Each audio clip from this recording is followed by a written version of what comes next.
नमस्कार, मैं Pankaj Shukla Aryan coaching centre पर आप सभी का स्वागत करता हूं। हमारे द्वारा बीएसटीसी बैच में जो हिंदी की क्लासेज है उसकी बात मैं करता हूं। सबसे पहले बच्चों को सिलेबस के बारे में जानकारी होनी चाहिए कि क्या क्या कोर्स बीएसटीसी के अकॉर्डिंग आता है और कितने नंबर का आता है और वहाँ पर कौन कौन से टॉपिक के आधार पर हम वहाँ उनको कंप्लीट कर सकते हैं। ठीक है ना। देखिए यहाँ पर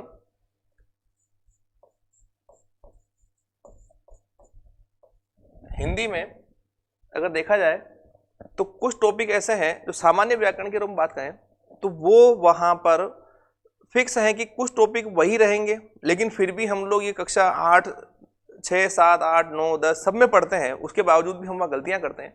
तो थोड़ा देखें एक बार। एक टॉपिक है हमारा संधि, दूसरा है समास, तीसरा है उपसर्ग, चौथा है प्रत्यय, पांचवा है शब्द शुद्धि, छठा है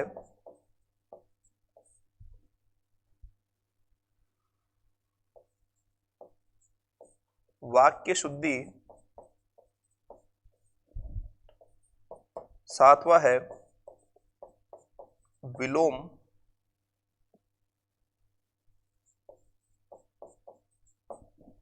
आठवां पर्यायवाची,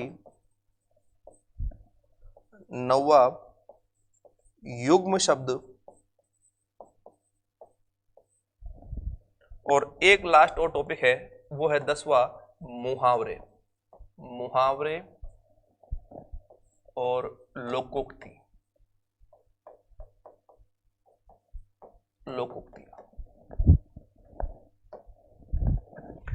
ये सारे जो टॉपिक हैं ये वही टॉपिक हैं जिन्हें हम आज तक कक्षा 6 से लेकर के हर क्लास पढ़ते आए हैं। दूसरा, इन टॉपिकों के माध्यम से हम लोगों ने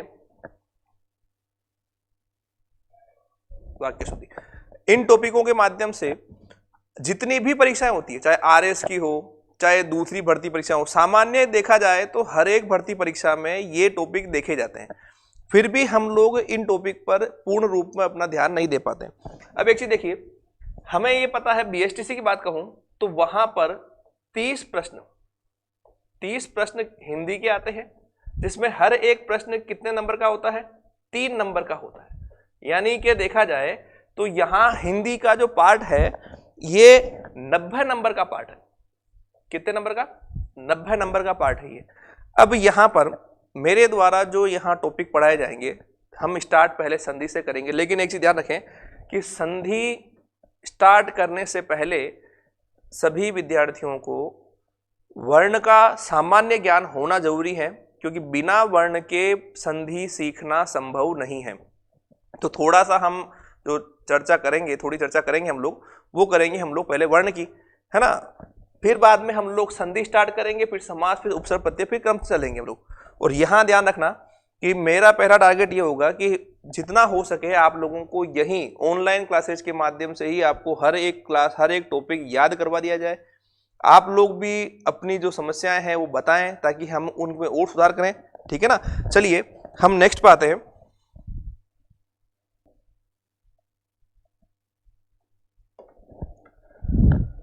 सबसे पहले बात करते हैं हम लोग वर्ण की।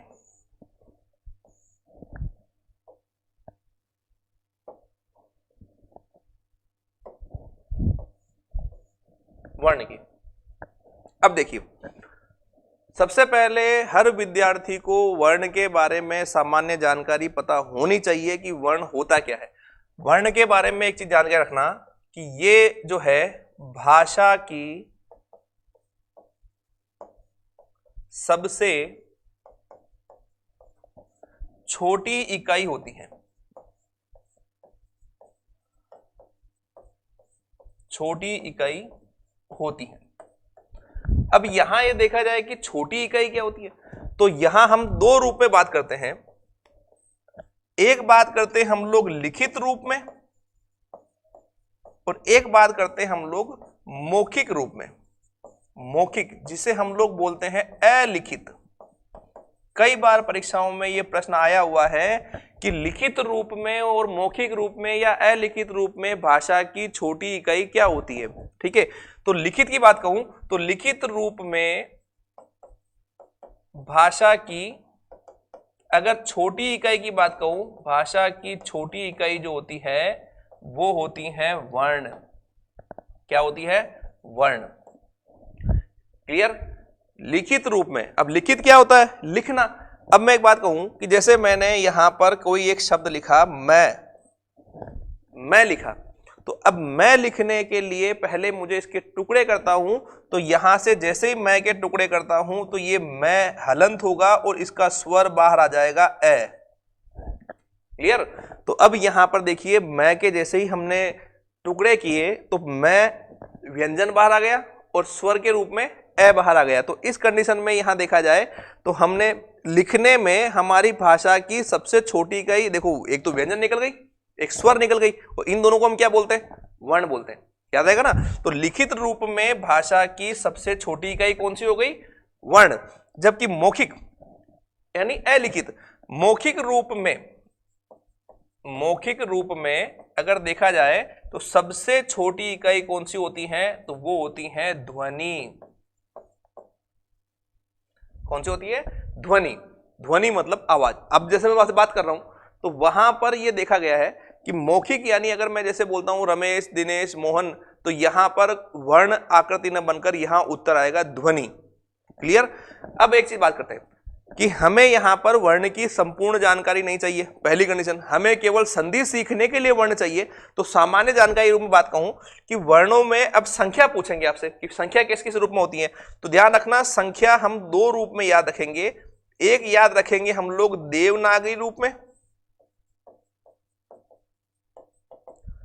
ठीक है। यह होता है कि देवनागरी रूप में वर्णों की कुल संख्या कितनी होती है, तो देवनागरी रूप में वर्णों की कुल संख्या कितनी होती है? 52। ये याद रखना आपको, ठीक है। देवनागरी रूप में वर्णों की संख्या कितनी होती है? 52 होती है, ठीक है।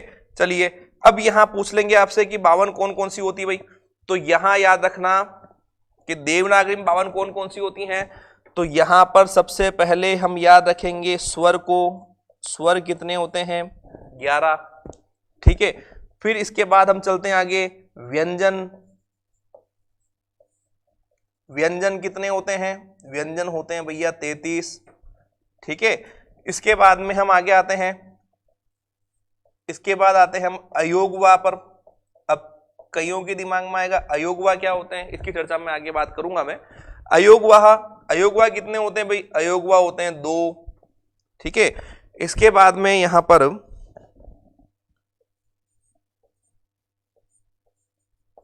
एक आते हैं उतक्षिप्त। उतक्षिप्त के देखो अलग अलग नाम होते हैं, उतक्षिप्त, उच्छिष्ट, ताड़नजात, द्विगुण। इसकी चर्चा में थोड़ा रुके करूंगा बाद में। उतक्षिप्त वर्ण कितने होते हैं? ये भी हमारे 2 होते हैं, ठीक है। और लास्ट हमारे बचते हैं संयुक्ताक्षर। अब संयुक्ताक्षर क्या होते हैं ये मैं भी आपको समझाऊंगा कि भाई अयोगवा क्या है, उतक्षिप्त क्या है, संयुक्ताक्षर क्या है। तो संयुक्ताक्षर हमारे कितने होते हैं? तो ये हमारे होते हैं 4। अगर मैं इन सब की टोटलिंग करूं तो 11 और 33 कितने होते हैं? 44, ठीक है। 44 और 2 46, 46 और 2 48, 48 और 4 कितने होते हैं? 52। यानी हमारे पास अगर कोई एग्जाम में पूछा जाए कि देवनागरी लिपि के आधार पर वर्णों की कुल संख्या कितनी होती है तो 52। याद रहेगा? चलिए साहब, अब अगर यह पूछ लिया जाए कि वर्णों की कुल संख्या कितनी होती है, वर्णों की कुल संख्या कितनी होती है, ठीक है। ये पूछ लिया वर्णों की कुल संख्या कितनी होती है, तो अब हमें 52 नहीं बोलना है। ध्यान रखना, अगर लाइन एग्जाम में यह आए कि देवनागरी लिपि के आधार पर वर्णों की संख्या कितनी होती है तो हमें याद रखना है कितनी होती है? 52। लेकिन वर्णों की कुल संख्या पूछे तो हमें याद रखना है कितनी होती है भैया, ये होती है 44। कितनी होती है? 44। अब यहां पर 44 में कौन कौन से हैं, तो अब थोड़ा सा दिमाग लगाना। हमने जो अयोगवा लिया था, जो उतक्षिप्त लिया था, है ना, जो अयोगवा लिया था, उतक्षिप्त लिया था, संयुक्ताक्षर लिया था, उनको हटा दो। अब उसके अलावा जो हमारे पास जो बचे, हमने क्या क्या लिया था? स्वर और व्यंजन। इसके अलावा तीन कौन से थे? अयोगवा, उतक्षिप्त और संयुक्ताक्षर। तो इनमें इन तीनों को हटा दो और अब हमारे पास जो बचेंगे वो है, एक तो है स्वर। स्वर कितने बचे भाई? 11। और एक बचे हमारे पास कौन से? व्यंजन।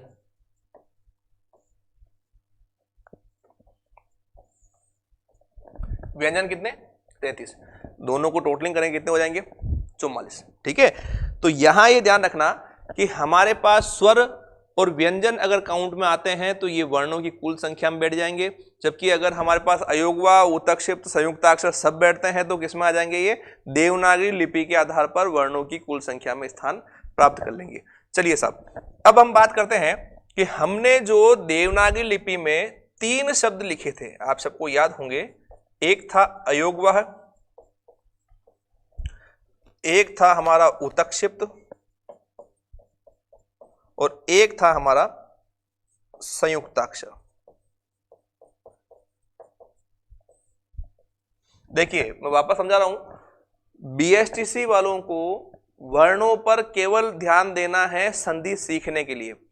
एग्जाम में जो 30 प्रश्न आएंगे, उन 30 प्रश्नों के अंतर्गत उनके वर्ण नहीं पूछे जाएंगे, उनसे वर्ण की कोई क्वेश्चन एग्जाम में नहीं आएंगे, लेकिन उनको केवल वर्ण इसलिए सीखना है ताकि संधि के प्रश्न गलत ना हो। ध्यान रखना, अगर संधि आपको आएगी तो ही आप ध्यान रखना उपसर्ग और प्रत्यय कर पाएंगे। अगर संधि नहीं आती है तो इस कंडीशन में ना तो आप उपसर्ग निकाल पाएंगे ना प्रत्यय निकाल पाएंगे, और संधि सीखने के लिए ये सीखना बहुत जरूरी है। इसलिए आपको सामान्य जानकारी ही मैं दे रहा हूं, डिटेल इसमें मैं आपको क्लियर नहीं बताऊंगा ना, ध्यान रखना। ये यहां पर अयोगवा जो है, इसमें थोड़ा नाम ध्यान रखना, अयोगवाह 3 दिख रहा है आपको? ये अयोगवा का मतलब, अ का मतलब होता है नहीं। क्या होता है? अ का मतलब होता है नहीं। योग का मतलब होता है जोड़, और वाह का मतलब होता है संबंध या वहन करना। क्लियर? अब यहां पर ये क्या चीज होती है भाई, तो मैं इसकी एक परिभाषा केवल आपको समझा दूं, तो इसका अर्थ यह होता है कि यहां आने वाले ऐसे वर्ण जो स्वर और व्यंजन के साथ जोड़ नहीं करते हैं। योग मतलब जोड़, अ मतलब नहीं, जोड़ नहीं करते हैं, लेकिन फिर भी संबंध बनाकर जब साथ चलते हैं तो उन्हें अयोगवाह कहते हैं। क्लियर?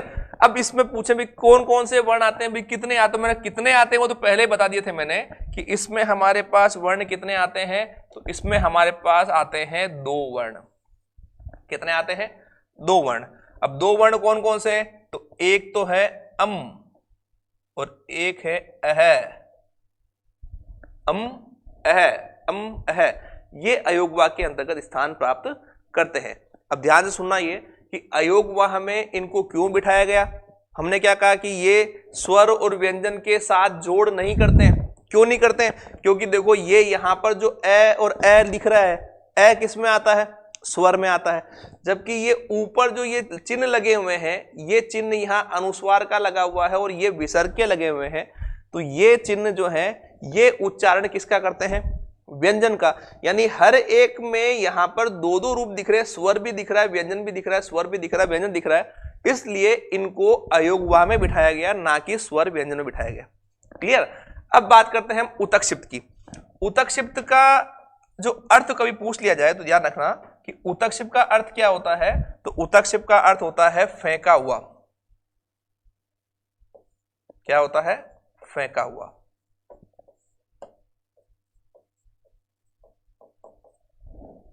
क्लियर? उतक्षिप्त का अर्थ होता है फेंका हुआ। अब आपसे मैंने पहले भी कहा था इनके बारे में आपको नहीं पूछेंगे, लेकिन सामान्य जानकारी होनी चाहिए। 4 नाम आपको पता होना चाहिए। उतक्षिप्त को हम उच्छिष्ट भी कहते हैं, इसको हम ताड़न जात भी कहते हैं, और इसको हम द्विगुण, द्विगुण या द्विगुणी,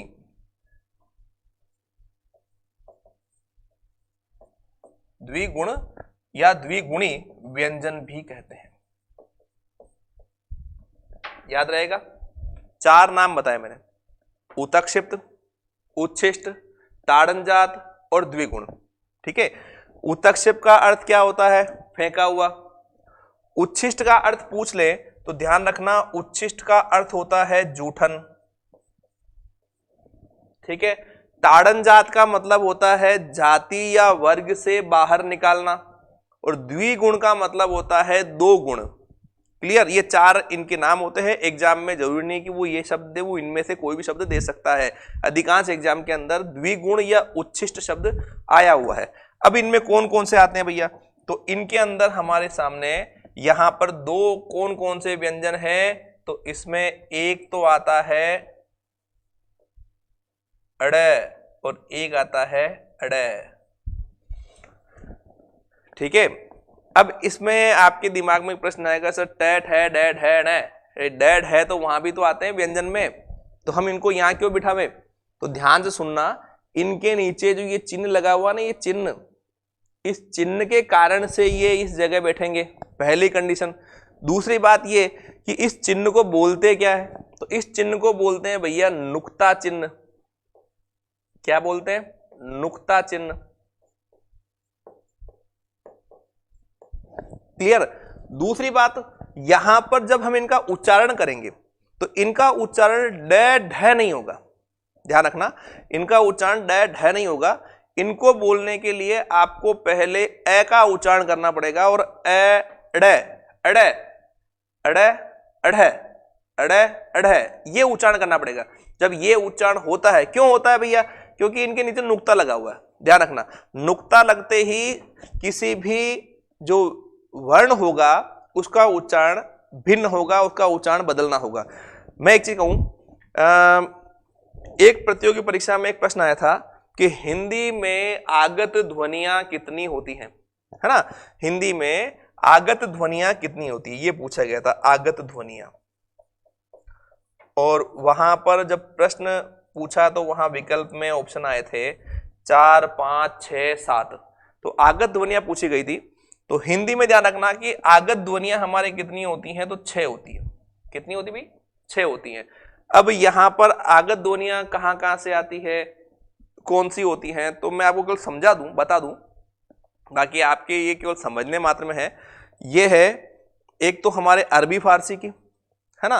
अरबी फारसी से 5 आती है, क, ख, ग, ज, फ, और अंग्रेजी से ओ आती है। अब आप कहेंगे सर इसमें हम समझ में नहीं आया, तो ध्यान रखना, दो याद रखना। एक तो है अरबी फारसी से,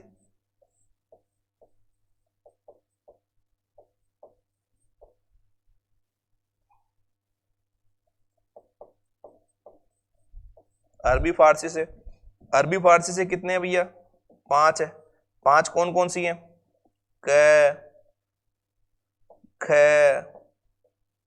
ग, ज और फ। ये ध्यान से देखना, ये इन सब के नीचे जो एक बिंदी दिख रही है आपको नीचे, ये बिंदी नहीं है, इसको हम नुक्ता बोलते हैं। क्या बोलते हैं? नुक्ता बोलते हैं।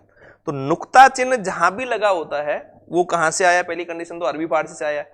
अब इसका उच्चारण आपको अलग करना पड़ेगा। जैसे मैं एक चीज बात कहूं, यहां पर एक शब्द लिखा हुआ है राज और एक शब्द लिखा हुआ है ये, इसमें नुक्ता लगा हुआ है ना? तो यहां पर जब मैं इसका उच्चारण करूंगा ऊपर वाले का, तो मैं बोलूंगा राज, है ना? राज मतलब शासन, कि शासन किसका है, राज किसका है ना? और जब मैं इसको बोलूंगा तो इसमें ज नहीं बोलूंगा, इसका उच्चारण मुझे ज करना पड़ेगा, ज। तो इसको बोलते समय ध्यान रखना, मुझे बोलना पड़ेगा राज। राज क्या है? राज। तो राज बोलता हूं मतलब इसका अर्थ हो जाएगा रहस्य। रहस्य, राज क्या है? रहस्य। ये राज बोलता हूं तो उसका मतलब क्या होता है? शासन। तो ध्यान रखना थोड़ा सा कि यहां इन दोनों में नुक्ता चिन्ह लगते ही इनका अर्थ चेंज हो जाएगा, इनका उच्चारण चेंज हो जाएगा। ध्यान रखना है ना?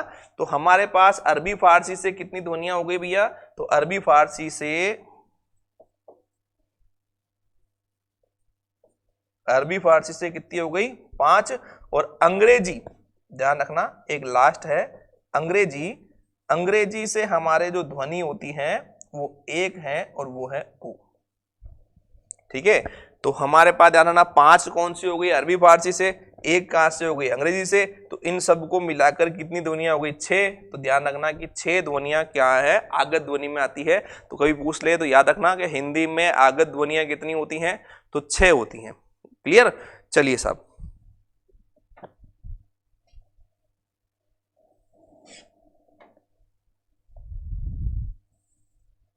अब बात करते हैं हम संयुक्ताक्षर की। तो इसके बारे में ज्यादा हम बात नहीं करेंगे कि संयुक्ताक्षर कितने होते हैं, तो मैं क्लियर बता दूं कि संयुक्ताक्षर 4 होते हैं। और 4 कौन कौन से हैं, तो इनमें एक आता है क्षय, एक आता है त्रय, एक आता है ज्ञ और एक आता है श्रय। 4 होते हैं क्षय, त्रय, ज्ञ, श्रय। इनको संयुक्ताक्षर क्यों कहते हैं, क्योंकि यहां इनका निर्माण 2 अलग अलग प्रकृति के व्यंजन और अंत में एक स्वर से हुआ है। ध्यान रखना भाई दिमाग में, जब मैं इन शब्द के टुकड़े करूंगा, इन सभी के टुकड़े करूंगा, तो यहां से 2 तो व्यंजन बाहर आएंगे और एक स्वर बाहर आएगा। क्योंकि देखो इसमें मैं इसका संधि करता हूं तो संयुक्त धन अक्षर ये आता है, यानी यहां पर जो अक्षर है उससे पहले क्या लिखा आ रहा है, संयुक्त लिखा आ रहा है, मतलब यहां पर 2 व्यंजन आएंगे और अंत में एक स्वर आएगा। तो यहां थोड़ा ध्यान रखना, ये जैसे मैंने ये 4 लिखे थे क्षय, त्रय, ज्ञ और श्रय। मैंने अभी आपको कहा था कि संयुक्ताक्षरों के जब मैं यहां पर इनका संधि रूप बनाऊंगा, इनके टुकड़े करेंगे, तो इनमें से 2 व्यंजन बाहर आएंगे और अंत में एक स्वर बाहर आएगा। तो पहले वालों को क्या बोलते हैं हम, क्षय, तो क्षय बोलते हैं। तो पहले इसका उच्चारण किससे होता है, क से, क से उच्चारण होता है ना, क। फिर इसमें आता है षटकोण वाला श, यानी मूर्धा वाला श, और लास्ट में आता है ए। तो जब मैं इसकी बात करता हूं तो ऐसी कंडीशन में यहां ध्यान से देखना कि यहां 2 अलग अलग व्यंजन और अंत में क्या आ गया, स्वर आ गया भैया। ठीक है ना। अब यहां की बात करते हैं त्रय की, तो त्रय में भी देख लो एक बार, आधा तय, आधा र और ए, आधा तय, आधा र और ए। अब यहां पर भी देखो 2 व्यंजन दिख रहे, अंत में क्या आ गया, स्वर। सबसे ज्यादा इंपॉर्टेंट ये है, ध्यान रखना ये, क्योंकि एग्जाम में अधिकांश बार अगर संयुक्ताक्षर पूछा जाता है, संधि पूछी जाती है, तो वो यही एक रूप है जिसका पूछा जाता है। इसको हम बोलते ज्ञ हैं, लेकिन इसके जो टुकड़े होते हैं वो आधा ज, आधा इ और ए। ध्यान रखना ये, इसको उच्चारण में बोलते हैं ज्ञ, ज्ञ। हम बोलते हैं ज्ञ, ज्ञ से ज्ञानी, ध्यान रखना है ना। लेकिन जब कभी टुकड़े पूछे ध्यान रखना, तो आधा ज, आधा इ और ए। तो लास्ट कौन सा बचा, श्रय। तो श्रय में यहां पर आधा श, आधा र और ए, ये यहां पर इनके टुकड़े हो जाएंगे। ठीक है, आज अपन ने क्या बात की, एक तो पहले हमने वर्ण की बात की, वर्ण के बाद अपन ने ये बात की कि भाई वर्ण में कौन कौन से रूप बनते हैं, देवनागरी रूप कौन से होते हैं, वर्णों की संख्या कितनी होती है, अयोगवा क्या होते हैं, उत्क्षेप क्या होते हैं, और संयुक्ताक्षर क्या होते हैं। ठीक है, हमने इनके नाम के बारे में चर्चा की। संयुक्ताक्षर के अंदर भी हम लोगों ने क्षय, त्रय, ज्ञ, श्रय के टुकड़े किए कि भाई इनके किस रूप में निर्माण करेंगे, संयुक्ताक्षर बनता कैसे है, 2 अलग अलग व्यंजन और अंत में एक स्वर मिलकर के संयुक्ताक्षर निर्माण होता है। ठीक है, तो चलिए यहां आज हम लोगों ने जो भी टॉपिक चर्चा की है, नेक्स्ट चर्चा हम लोग कल करेंगे। ओके, धन्यवाद।